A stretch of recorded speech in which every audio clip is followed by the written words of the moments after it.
Hi hello friends, welcome back to our channel. Deepavali வந்தாச்சு. தீபாவளி பலகாரம்லாம் செய்ய ஆரம்பிச்சிருப்பீங்க. இன்றைக்கி நம்மளோட சேனலில் என்ன பார்க்க போகிறோம் அப்படின்னு பார்த்தீங்கன்னா, தட்டடை தாங்க பார்க்க போகிறோம்.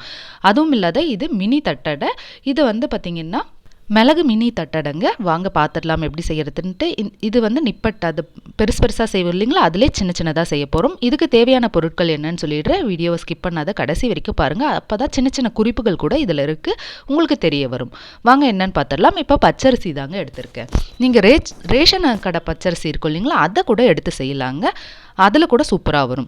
இப்போ இந்த பச்சரிசியில் வந்து துளிகள்லாம் இருக்கும், அழுக்கெல்லாம் இருக்கும். அதை நல்லா வாஷ் பண்ணி இப்படி ட்ரை பண்ணி வச்சுக்கலாம்.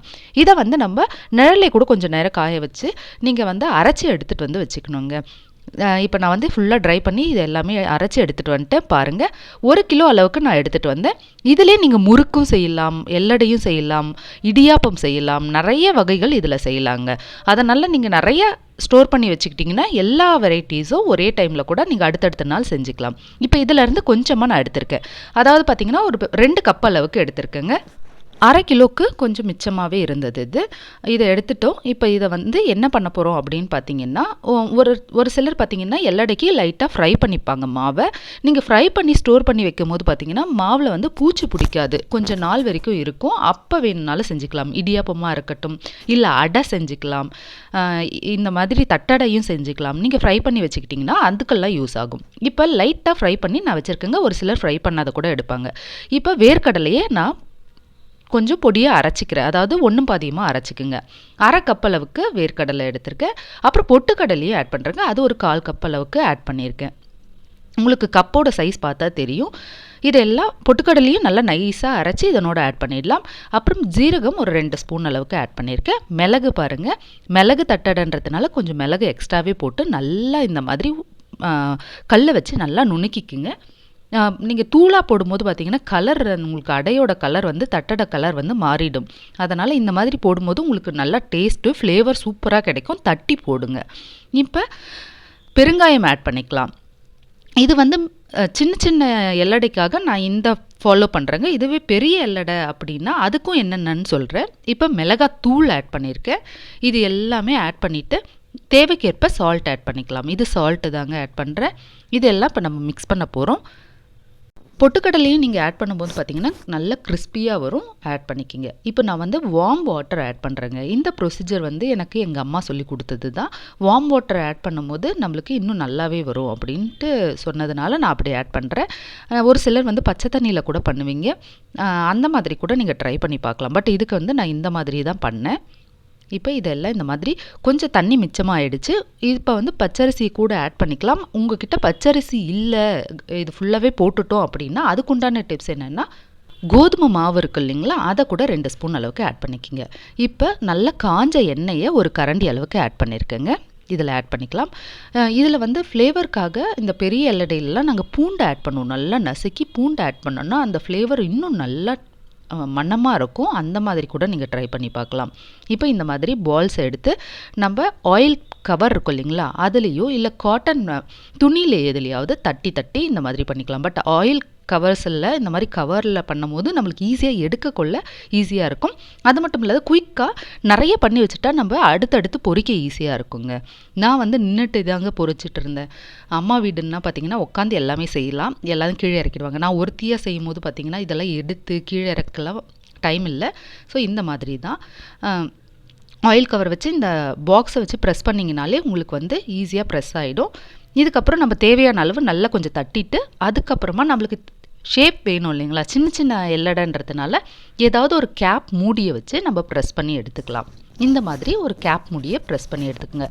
ஏதாவது வாட்டர் கேன் மூடியாக இருந்தாலும் பரவாயில்ல, கொஞ்சம் பெரிய மூடியாக இருக்கட்டும். இது வந்து ஸ்நாக்ஸ் குட்டி குட்டி டப்பா இருக்கும் இல்லைங்களா, அதனோட மூடி தான். இந்த மாதிரி குழந்தைங்க கிட்ட கொடுத்தா கூட ப்ரெஸ் பண்ணி கொடுத்துருவாங்க. என் பையன் தான் இதை எல்லாமே ப்ரெஸ் பண்ணி கொடுத்தா. டக்குன்னு நான் எடுத்து பொரிக்க ஆரம்பிச்சிட்டேன். தட்டி கொடுத்து அவன் ப்ரெஸ் பண்ணி கொடுத்தா வேலை டக்குன்னு ஆக ஆரம்பிச்சிடுச்சு. இதில் கருவேப்பிலையும் ஆட் பண்ணியிருந்தேங்க. அதையும் உங்களுக்கு சொல்ல மறந்துட்டு, கருவேப்பிலையும் நல்லா ஆட் பண்ணும்போது மணமும் சூப்பராக இருக்கும். இந்த மாதிரி எல்லாத்தையும் பண்ணி ஒரு 2-3 கவர் இருக்குது அப்படின்னா நீங்கள் இந்த மாதிரி ப்ரெஸ் பண்ணி வச்சுட்டிங்கன்னா டக்குன்னு எடுத்து பொரிக்க ஈஸியாகிடும். இது வந்து ஒரு 5-6 கூட போடலாம். பெரிய வானலாக இருந்தீங்கன்னா ஒரு 6-7 கூட போடலாங்க. ஒரு சிலருக்கு வந்து வேகலை நடுவில் அப்படின்ற பிரச்சனை இருக்கும். அந்த மாதிரி இருக்குது அப்படின்னா இந்த மாதிரி ஃபோக் ஸ்பூனை வச்சு நீங்கள் ப்ரெஸ் பண்ணி விட்டுட்டிங்கன்னா எல்லா இடமும் நல்லா வெந்துடும், கிறிஸ்பியாக வரும், டேஸ்ட்டும் செம்மையாக இருக்கும். இப்போ எல்லாமே இந்த மாதிரி ப்ரெஸ் பண்ணி வச்சாச்சு. ஒரு 3 கவர் போட்டுட்டாலே போதுங்க. நம்ம டக்குன்ட்டு தட்டிட்டோம். அப்புறம் ஒருத்தர் வந்து இந்த மாதிரி ப்ரெஸ் பண்ணி கொடுத்தாங்கன்னா பொரிச்சு எடுத்துடலாம். ஆயில் வந்து நல்லா காஞ்சிடுச்சு. நான் இன்றைக்கி வந்து சின்னதாக தாங்க கொஞ்சமாக எடுத்து தான் பண்ணியிருக்கேன், உங்களுக்கு காமிக்கிறதுக்காக பண்ணியிருந்தேன். இது லாஸ்ட் இயர் வந்து பெரிய எல்லடை அது வேறு டைப்பில் பண்ணியிருந்தோம். அதையும் நான் வந்து இந்த டைமும் பண்ணி உங்களுக்கு வீடியோவாக நான் போடுறேன், நீங்கள் அதையும் பாருங்கள். இதில் ஆட் பண்ணாத பொருள் அதில் கொஞ்சம் ஆட் பண்ணும்போது இன்னும் டேஸ்ட் அதுவும் சூப்பராக இருக்கும். ஒரு சிலர் பார்த்திங்கன்னா பூரி அழுத்துகிற இந்த ஐட்டம் வச்சுருப்பாங்க. இதில் கூட நீங்கள் ஆயில் கவரை வச்சு நீங்கள் ப்ரெஸ் பண்ணி எடுத்துக்கலாங்க. அதுவும் லிமிட்டாக ரொம்ப அழுத்திட்டிங்கன்னா வெளியெல்லாம் ரொம்ப மெலிசாக வெளியே மாவு வந்துடும். லைட்டாக ப்ரெஸ் பண்ணி எடுத்து அதில் ஹோல்ஸ் போட்டு இந்த மாதிரி பொரிச்சிக்கலாம். இப்போ ஆயிலில் எல்லாம் போட்டேன் பாருங்கள். இதெல்லாம் திருப்பி விடுங்க. திருப்பி விடும்போது தான் எல்லா இடமும் நல்லா வேக ஆரம்பிச்சிடும். ஒரு சிலர் பார்த்திங்கன்னா கோதுமை மாவில் கூட எல்லடை செய்வாங்க. கொஞ்சமாக அரிசி மாவு போட்டு கோதுமை மாவு போட்டு அந்த மாதிரி நான் இன்னும் ட்ரை பண்ணல. அதையும் நான் ட்ரை பண்ணி பார்த்துட்டு எப்படி இருக்குன்ட்டு அதையும் சொல்கிறேன். பட் அரிசி மாவில் செய்யும் போது டேஸ்ட்டே இன்னும் தனி ருசியாக இருக்குங்க. இப்போ இது எல்லாமே நல்லா வெந்துடுச்சு. இந்த பாருங்களேன், இந்த மாதிரி கையிலே நீங்கள் அழுத்திட்டிங்கன்னா இன்னும் நல்ல பெரிய ரவுண்டாக வந்துடும். இதில் பார்த்தீங்கன்னா ஒரு 6-7 வந்துடும். டக்குன்னு நம்மளுக்கு பொரிக்க ஈஸியாகிடும். இந்த அழுத்துறது பார்த்திங்கன்னா கொஞ்சமாக தான் வருது. உங்களுக்கு பார்த்தா தெரியும் பாருங்களேன். ஒரு 10 எல்லடை போட்டு எடுத்தாச்சு. இதெல்லாம் நல்லா திருப்பி விட்டுருங்க. நல்லா காஞ்சிட்ட பிறகு நீங்கள் சிம் என்ன பண்ணிக்கலாம். எவ்வளோ அழகாக மினி எல்லடை தயாராகியாச்சு பாருங்களேன். அதுவும் இல்லாத மிளகு எல்லடைங்க. கண்டிப்பாக இந்த தீபாவளிக்கு இந்த மிளகு மினி எல்லடையை ட்ரை பண்ணி பார்த்துட்டு எப்படி இருந்ததுன்னு ரிசல்ட் சொல்லுங்கள். இந்த மாவை வச்சு இன்னும் என்னென்னலாம் பண்ணலாம் அப்படின்னு பார்த்தீங்கன்னா நிறைய ஐட்டம் பண்ணலாங்க. முறுக்கு பண்ணலாம், நாடா சேவு கூட இந்த மாவை வச்சே பண்ணலாம், இடியாப்பம் பண்ணலாம். நான் முறுக்கும் இந்த மாவை வச்சு தாங்க பண்ணேன். அந்த லிங்க்கையும் நான் டிஸ்கிரிப்ஷனில் தரேன், தேவைப்பட்டால் போய் பாருங்கள். அதே மாதிரி நாடா சேவும் சூப்பராக வருங்க, கண்டிப்பாக ட்ரை பண்ணி பாருங்கள். அது மட்டும் இல்லாத நம்மளோட சேனலில் இந்த மாதிரி நிறைய தீபாவளி பலகாரம்லாம் போட்டிருக்கேன். ஸ்வீட்டாக இருக்கட்டும், அப்புறம் காரமாக இருக்கட்டும், அந்த மாதிரி நிறைய ஐட்டம் ஆல்ரெடி நான் போட்டிருக்கேன். இது பார்த்திங்கன்னா முளை விட்டு அதில் வந்து எப்படி ஸ்வீட் செய்கிறது அப்படின்ட்டு, அப்புறம் மில்லட்ஸை வச்சு கூட லட்டெல்லாம் செய்யலாம் அப்படின்ட்டு, மில்லட்டில் வந்து மைசூர் பாக்கு கூட செய்யலாங்க. அந்த மாதிரியும் நான் ட்ரை பண்ணியிருக்கேன். அப்புறம் பார்த்திங்கன்னா ஓம்படி ரெசிபி, இந்த மாதிரி நிறைய ஸ்வீட் ரெசிபியும் இருக்குது. நான் அது ஒரு டிஸ்கிரிப்ஷன்லேயும் தரேன், உங்களுக்கு தேவைப்பட்டால் போய் பாருங்கள். கண்டிப்பாக இந்த தீபாவளிக்கு ஏதாவது ஒரு ஐட்டமை ட்ரை பண்ணி பார்த்துட்டு எப்படி இருந்ததுன்னு எனக்கு ரிசல்ட் சொல்லுங்கள்.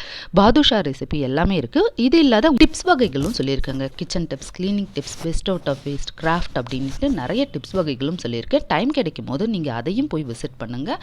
கண்டிப்பாக நம்மளோட சேனலில் சப்ஸ்கிரைப் பண்ணிவிட்டு பெல் ஐக்கானையும் கிளிக் பண்ணிக்கோங்க. தேங்க்யூ ஃபார் வாட்சிங். நெக்ஸ்ட் வீடியோவில் பார்க்கலாம். பாய்.